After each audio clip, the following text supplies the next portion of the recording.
Magandang gabi sa ating mga kapatid.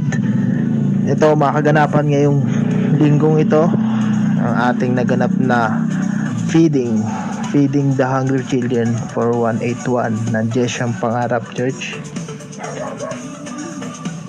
At ngayon ay makakausap natin ang mga bawat volunteer ng Jesyang Pangarap members and workers at ang God Bless Pangarap Movement.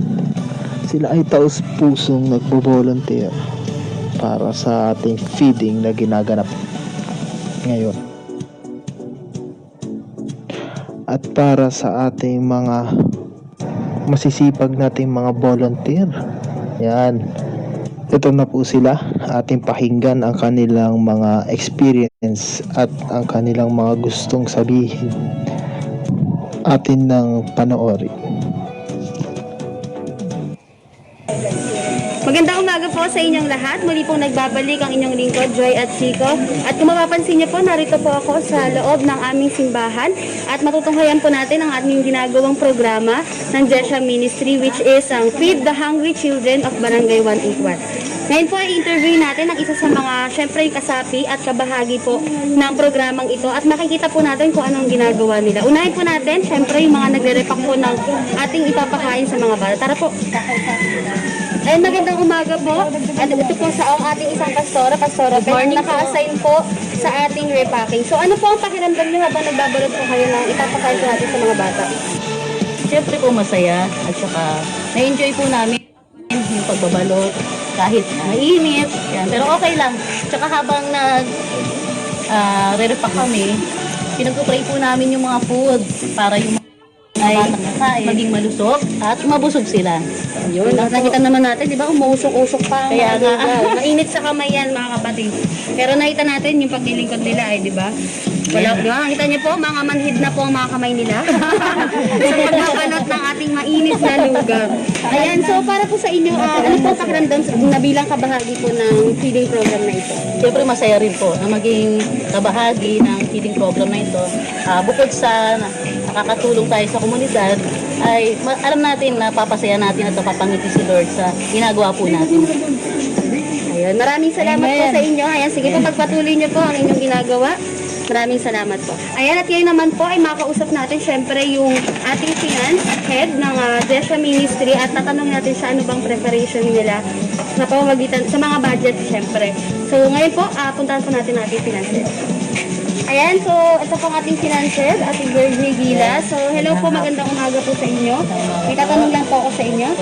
So bilang finance head po, naging madali ba sa iyo ang preparation sa ganitong programa? Ano po? Madali naman po kasi kapag tutulungan ng ating Jesham Church ng General Office ay natutugunan maging sa ating mga sponsor na ating nagpagbibigay sa ating proyektong ito ay nakakapag-provide naman tayo para sa pamimili ng mga gagamitin dito sa ating proyektong ito. Ayun po. So madali po ba para sa inyo? Kasi namimili po kayo. Madali naman. Yun nga lang, tayo nanalangin pa sa ibang mga sponsor na kung sino pang may nais na bigay ay bukas naman po ang ating church sa mga budget natin. Sige po, pwede po kayong manawagan sa ating mga viewers para po sa mga sponsors.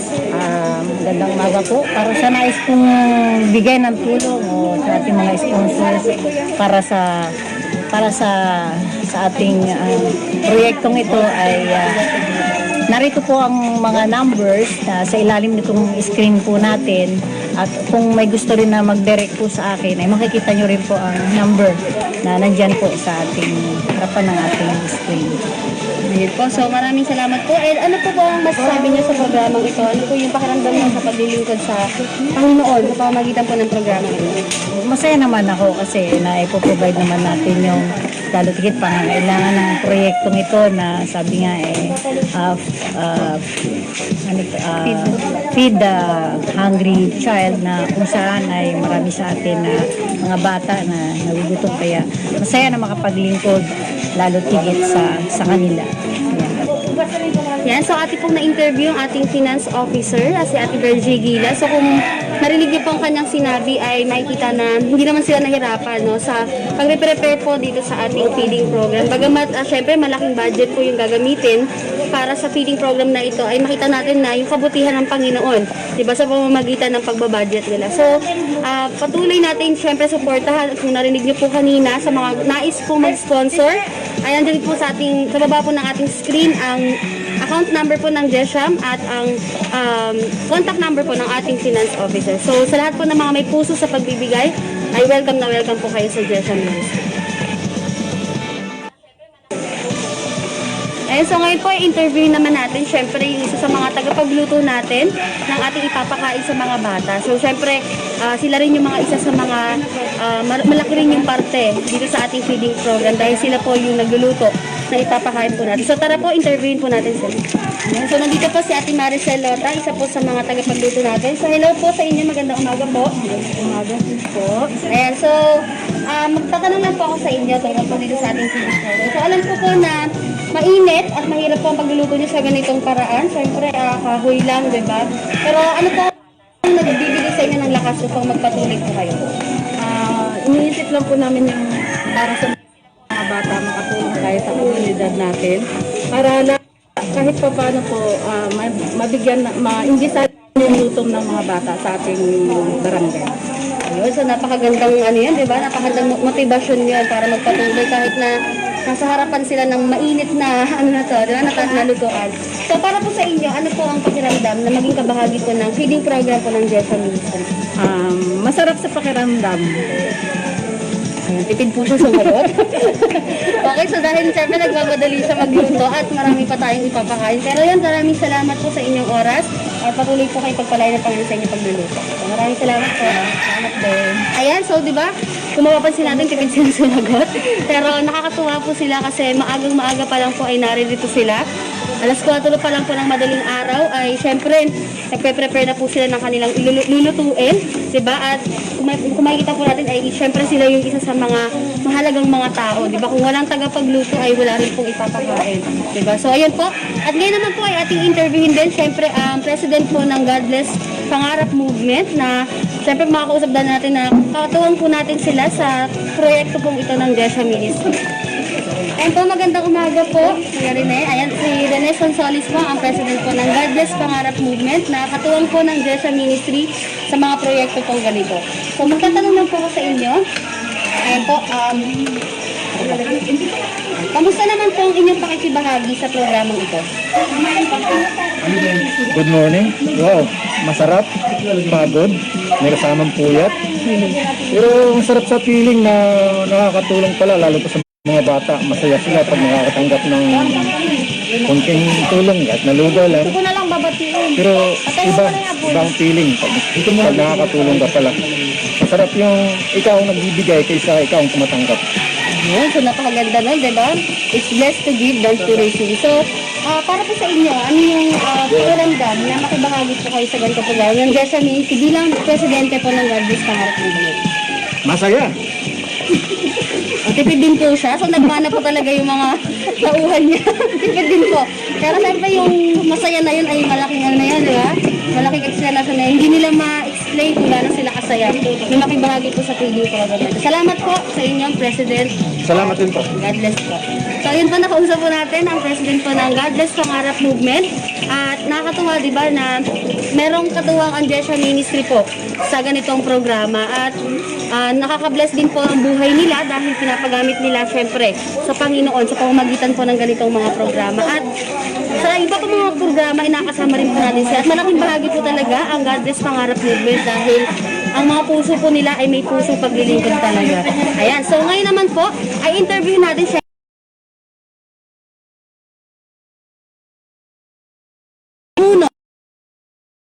God Bless Pangarap Movement at patuloy natin siyang tanungin syempre kung ano nga ba yung naisip niya kung bakit niya ito ginawa at ano yung kanyang dahilan kung bakit patuloy niyang ginagawa ang mga ganitong programa. So kausapin po natin siya. Ayan, magandang umaga po sa inyo, Pastor. Ayan, so may mga katanungan lang po ako sa inyo. Ayan, so gaano po kahalaga ang ginagawa natin sa feeding program na ito? Mahalaga kasi sa ngayon yung gutom ng mga bata ang siyang nagiging dahilan kung bakit maraming magulang ang nagrereklamo sa kakulangan ng mga binibigay ng ating gobyerno. So ang Jesham Ministry ay dati naman tayong mayroong feeding program na nahinto. So inisip natin kung paano natin ito may pagpapatuloy. Kaya binago lang natin yung sistema, wala na siyang lugar na pipiliin, kundi ibabahay-bahay na lang by area dito sa Barangay 181 na ating nasasakupan. Bilang kagawad din, nakita ko yung pangangailangan ng ating komunidad na makatulong sa bawat pamilya, lalo na sa mga bata, na maibsan yung kanilang mga gutom. At tayo namang mga magulang, kapag ang anak natin ay busog na, natutuwa na rin tayo at nababawasan yung ating pangamba. Hindi man natin araw-arawin na mabigyan ng isang tao, pero yung buong area ay mabigyan natin na ang target nga natin ay 500 to 700 na bata bawat araw, na sa ganun na kada linggo ay mabalikan natin sila. So napakaganda pong programa, no? Ano po ang pagpaplanong ginawa niyo po para maisakatuparan po ang ganitong programa? Sa pangunguna ng Jesiam Mission Church dito sa Pangarap at saka yung God Bless Pangarap Movement ay nagkaroon ng pulong paano natin masasakatuparan ito, lalo na doon sa budgeting. So ang mobilization ng mga tao ay sa God Bless Pangarap Movement, ang finance at saka sabihin natin yung mga supply ay manggagaling sa Jesiam Ministry, at bilang agawad din at bilang senior pastor ang general office ay nag-provide din. So pinlano natin ito kung paano natin may sasakatuparan at hanggang gaano katagal yung ating duration. So as long na meron tayong pondo, as long na meron tayong magagamit na pera, ay tuloy-tuloy lang ito, no? Hanggang hindi po nalilip yung ating sabihin na natin home quarantine, no? Wala pang mga hanap buhay ang ating mga sa buhay at saka yung ating mga nasasakupan. Ayun po, so talagang napaka-laki po ng pagpaplanong ito, pero napakabuti ng Panginoon dahil naisakatuparan po ito. So yun po, maraming salamat po at pagpalain po ang inyong puso sa paglilingkod. God bless po. Ayan, so nakausap po natin ang ating senior pastor, na kung saan ay talagang napakalaki po ng pagpaplano niya ito, at hindi syempre madali rin sa umpisa, pero salamat sa Panginoon din, syempre sa kanyang malaking matabang puso, di ba, para maisakatuparan po ang ganitong programa. So ngayon naman po ay ma-interview rin natin ang driver po at syempre isa sa mga leader po ng distributing team, di ba? Kausapin po natin siya at tanungin po natin siya kung paano nila inaayos ang pagdi-distribute po nila. And so, kausapin po natin ang leader po ng distributing team. Tara po. Yan, magandang umaga po sa inyo. Kausap po si James at Chico, ang leader po ng distributing team. So, ano po ang inyong masasabi sa pagdi-distribute niyo? Ano po yung experience niyo sa ating pag-distribute? Ayun, talagang challenging din siya. Pero ayun, isang privilege din na makapag-ministry to the community para may share yung blessing din sa kanila. And ayun, sa experience sa pag-distribute, yan talaga, nakakaranas tayo ng hardship din kasi maraming pamilya lumalapit sa atin. Pero sabi nga doon ni Pastor, magbabahay-bahay. So, yun yung great challenge din doon kasi kailangan talagang bigay para lalo sa mga bata, sa mga nangailangan, sa mga gutom na bata. Ayun, so makikita po natin, 'di ba? Talagang nasisipag yung mga ating distributing team dahil isa-isa po talaga nila ang mga bahay. So ano po ang pakiramdam ninyo bilang kabahagi po ng programang ito? So yun, sa sinabi ko kanina, ito ay isang malaking privilege para makapag-ministry. Hindi lang naman sa pansarili natin, kundi para makatulong din sa iba. Sa ibang pamilya, lalo na sa community ng Pangarap, Barangay 181. Ayun, so salamat po sa inyong oras at tignan natin yung mga dinidistribute nila. Dito po nila sa sakyang ito, inilalagay lahat ng mga pagkain para i-distribute po nila.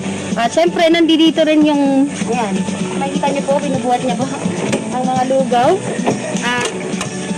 Kanyang inilalagay dito sa, nakalagay din po dito sa ating sasakyan. Syempre nakalagay po dyan ang Jesiam Mission Church Project, Feed the Hungry Children of Barangay 181 with God Bless Pangarap. Ayan. So, ayan. Salamat po muli sa inyong oras at God bless po.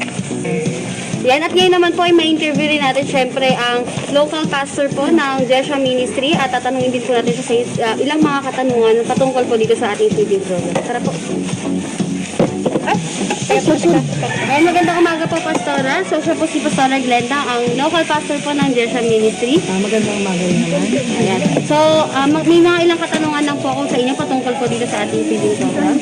So, hindi po ba kayo nabigla na nilatag po ng ating senior pastor ang ganito kalaking programa dahil syempre, ang Jersey Ministry po ang naka-assign sa budgeting. Hindi naman ako nabigla dahil sa alam ko na God shall provide at alam ko yung puso ni Pastor pagdating po sa pagtulong sa mga nangangailangan. Pagdating sa financial na pangangailangan, napakaraming beses ko napatunayan na ang Diyos talaga ay God who provides everything. Sa mga andong biyaya, balik eskwela project na minsan parang napaka-imposible pero walang imposible sa Panginoon. At ako ay naglakas loob din po na gawin din ito at tugunan sapagkat naniniwala ako na ang Diyos ay kikilos sa pihi ko at nagpapasalamat ako sa Panginoon kasi maraming tao talaga ang talagang ginagamit ng Panginoon para matulungan at matugunan ang pangangailangan po natin. Alam ko sa panahong ito na ito ay kalooban ng ating Panginoon, mas lalo't higit na ang Diyos ay magpo-provide ng lahat ng pangangailangan ng ating church. So, yan, di ba, napakaganda. God shall provide po talaga. At kung mapapansin po natin, di ba, ang local pastor natin ay syempre handa din siya sa mga ganitong klaseng programa. Dahil, gaya nga po ng sabi kanina, ay sanay na po ang Jersey Ministry sa ganitong programa. Kaya, kumbaga parang adjustment na lang po ang nangyari. So, ano pong masasabi niyo po syempre sa ating mga viewers na gusto niyo pong invite sila sa ating sponsor? Para po sa mga sponsors, maraming salamat sa patuloy pagtangkilik. Patuloy lang po sa pagsuporta. At sa mga nagnanais pa po na maging kabahagi ng ganitong ministry, maaasahan niyo po na ang inyong suporta, ang inyong mga pinapadala ay talaga po nagagamit sa magandang kaparaanan. Salamat din po sapagkat ang ating pong financier ay isa rin pong mapagkakatiwalaan at talagang hindi siya negatibo. Pagdating sa ganitong uri ng paglilingkod ay napaka-positibo at laging suportado lahat. Sa ngayon niya, actually, marami rin tayong mga pinapamigay din na ginamit din para sa mga gamot. At nagpapasalamat kami sa Panginoon sapagkat marami ang natutulungan natin sa ganitong paraanan. Pangatlong araw na ng ating pagbibigay, distribution po ng ating pagkain ay nasa kulang 1,500 mga bata na po ang ating mga nabibigay. Kaya free pampang. Ayan, so napakalaking bilang na po ng mga batang nabigyan, 1,500 na. So sa 3 araw pa lamang po, ay ganito na po kalaki ang napapakain po ng programang ito. So sa mga susunod pang mga araw, ay mas marami pa pong mapapakain. So ayan po, maraming salamat po sa inyong oras at God bless po sa inyong puso sa paglilingkod. Salamat din po. Ayan, so ngayon naman po, interviewin din natin syempre isa sa mga nagpe-prepare po ng ating mga lulutuin. Syempre sila yung mga naghihiwa ng mga ingredients. Ayan, sila po yung mga naka-assign doon. At syempre, tanongin po natin sila ng mga ilang katanungan patungkol din po dito sa ating tara po. Ayan, so nandito po ang ating leader po ng preparation team. So, magandang umaga po sa inyo, Nanay. Morning po. Ayan, so ano po ang ginagawa niyo pong preparations para po sa pagluluto? Pagdating namin dito, 4 o'clock andito na kami, madilim pa. Maggagayat na kami ng sibuyas, ng bawang, lahat ng ingredients. Tapos pagkatapos namin mag-prepare nun, tutulong na kami doon sa repacking para mas mabilis ang proseso. Pagdating nila, bago magliwanag, may luto na lahat na, repacking na lang kami ng repacking. Ayan, so diba? Masaya. May banding kami rito. So ginagawang banding kasi sa quarantine, ha? Oo, kaysa magtatambay ka ng bahay, dito na lang, tumulong ka na lang, hindi boring, masaya talaga. Ayan, so talagang yung mga puso po nila ay masaya sa paglilingkod sa ating komunidad. So ano po ang pakiramdam niyo syempre maging kabahagi po dito bilang God Bless Pangarap Movement member po kayo? Para sa akin, masaya ako na nakakatulong ako sa kapwa. At may masaya rin na lagi kaming andito, nagkakaipon-ipon at nagkakaisa sa hangarin namin sa komunidad natin. So talagang kung mapapansin po natin ay lahat sila masaya sa paglilingkod, di ba, sa ating komunidad. So ayun po, maraming salamat po sa inyong oras. God bless po. Hello po sa inyo lahat.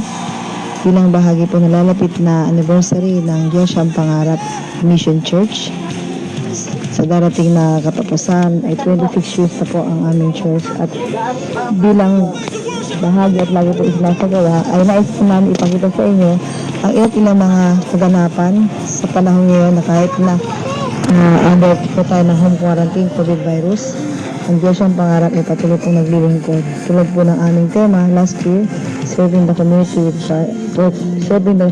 for Christ from 1 Peter 4 verse 11. Ito po ay nais po namin masaksihan ang ilang mga kaganapan patungkol po sa ministry ng Diyos ang pangarap. God bless.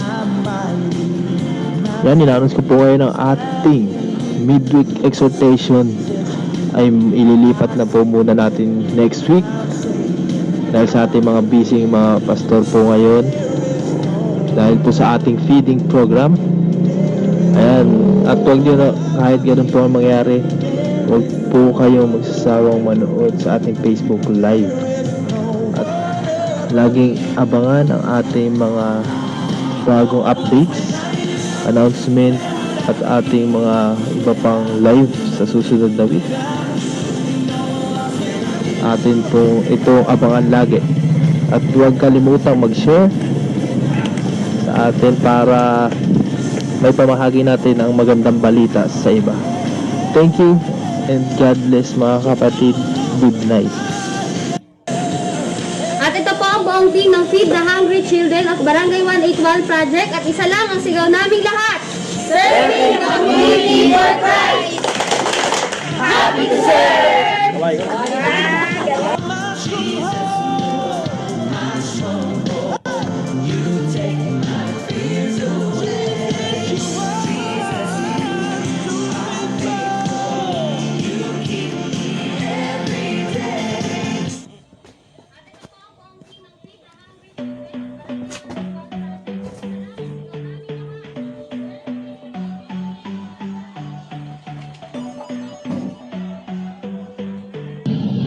Magandang gabi sa ating mga kapatid.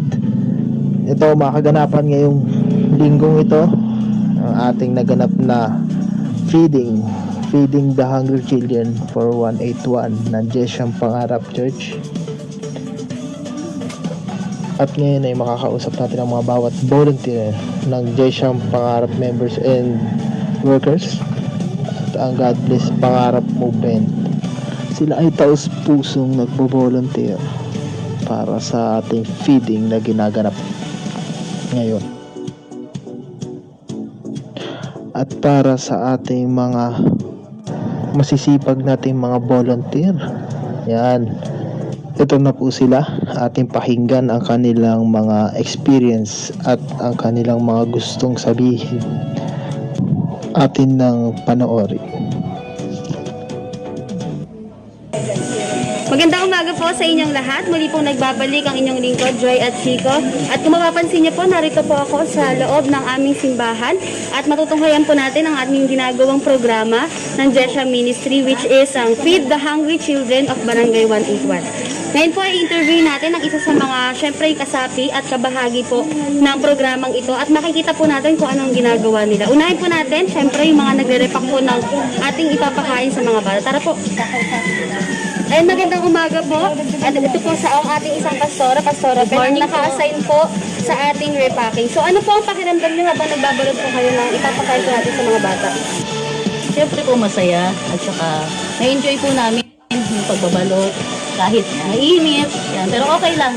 Tsaka habang re-repack kami, pinag-pray po namin yung mga food para yung mga batang nakain, maging malusog at mabusog sila. Yun, nakita naman natin, di ba, umusok-usok pa ang Kaya nga. mainit sa kamay yan, mga kapatid. Pero nakita natin yung paglilingkod nila, ay, di ba? Wala, di ba? Nakita niyo po, mga manhid na po ang mga kamay nila. Sa pagbabalot ng ating mainit na lugar. Ayan, so para po sa inyo, ano po ang pakiramdam na bilang kabahagi po ng feeding program na ito? Siyempre masaya rin po na maging kabahagi ng feeding program na ito. Bukod sa nakakatulong tayo sa komunidad, ay alam natin na papasaya natin at papangiti si Lord sa ginagawa po natin. Ayan, maraming salamat po sa inyo. Ayan, sige po, pagpatuloy niyo po ang inyong ginagawa. Maraming salamat po. Ayan, at ngayon naman po ay makausap natin syempre yung ating finance head ng Jesha Ministry at tatanungin natin sa ano bang preparation nila sa pamamagitan sa mga budget syempre. So ngayon po, puntahan po natin ating finance head. Ayan, so ito pong ating financier, ating Virgie Gila. So hello po, magandang umaga po sa inyo. May tatanong lang po ako sa inyo. So bilang financier po, naging madali ba sa iyo ang preparation sa ganitong programa? Ano po, dali naman po. Kasi sa pagtutulungan ng ating, ng ating Gesham Church, ng General Office ay natutugunan. Maging sa ating mga sponsor na nagpagbibigay sa ating proyektong ito ay nakakapag-provide naman tayo para sa pamimili ng mga gagamitin dito sa ating proyektong ito. Ayun po. So madali po ba para sa inyo? Kasi namimili po kayo. Madali naman. Yun nga lang na tayo nanalangin pa sa ibang mga sponsor na kung sino pang may nais na bigay ay bukas naman po ang ating church sa mga budget natin. Sige po, pwede po kayong manawagan sa ating mga viewers para po sa mga sponsors. Magandang umaga po. Para sa nais kong bigay ng tulong o sa ating